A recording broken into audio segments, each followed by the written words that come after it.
E kare mā kua 50 tau te pō tuku taonga o Vodafone Aotearoa e tūana me te aha toko maha ngā Māori e whai wāhi nui ana ki taua pō whakahirahira mai te urunga ki ngā whiringa whakamutunga mo ngā tohu tai atu ki te kai whakahaere o te pō.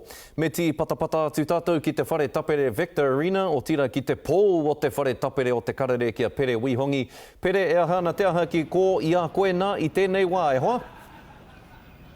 Skori ko ngā whakaritenga whakamutunga ara ki te whāriki whero heoi e kite ana kua taupokina ki te whāriki kirihau pango nei mo te tūpono kāua. Heoi i mua tonu i te kokenga ki roto i ngā mahi e rere atu ana ngā mihi ki a koe i tēnei o Aorangi whakahirahira rawa atu. Hari huri tau.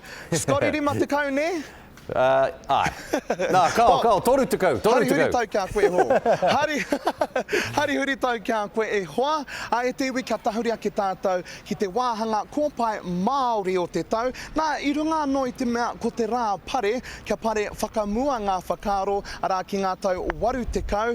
E maumahara ana koutou ki tēnei waiata. Ko ahi mai,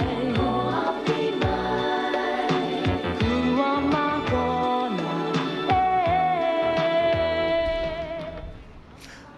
E tētahi o aku tino waiata o mua, o tira te kai waiata tonu a Moana Mani a poto, kua hoki mai ki te ao waiata, kaua me ngā kai hopu moa engari me te iwi tonu. E te iwi ko ngā whiringa toa o te wāhanga kōpai Māori o te tau, ko Moana and the Tribe, ara mo te kōpai Rima.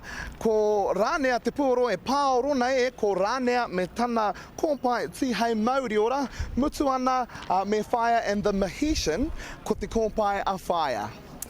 Pere, ko wai atu ngā Māori e aru tohu ana i tēnei pō?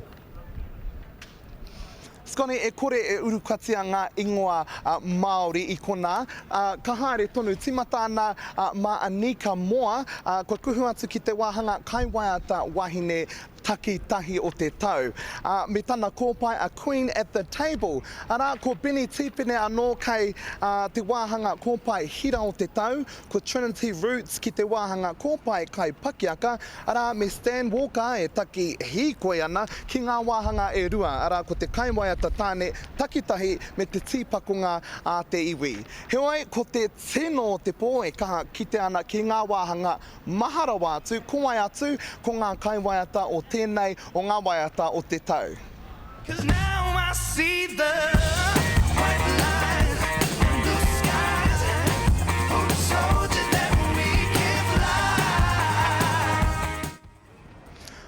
No te raroa a Matu Walters, te kai waiata matua o te pēne rongonui rā a 660, kua kuhu atu ki ngā wāhanga e rima. Ara, ko te waiata o te tau, te rōpu o te tau, te kōpai o te tau, kōpai hira o te tau anō, mutu ana i te tīpakunga a te iwi. E kaha whakapono ana au, ko rātou ka whakaihu waka ki a te pō nei. Heoi e rere ana ngā kupu tautoko i ngā pai kōtui pāpori, hea kia te niwai mutu e tono ana huro kia 660 me te tūmanako, ka kite a rātou ki Opunoni i enei rangi raumati.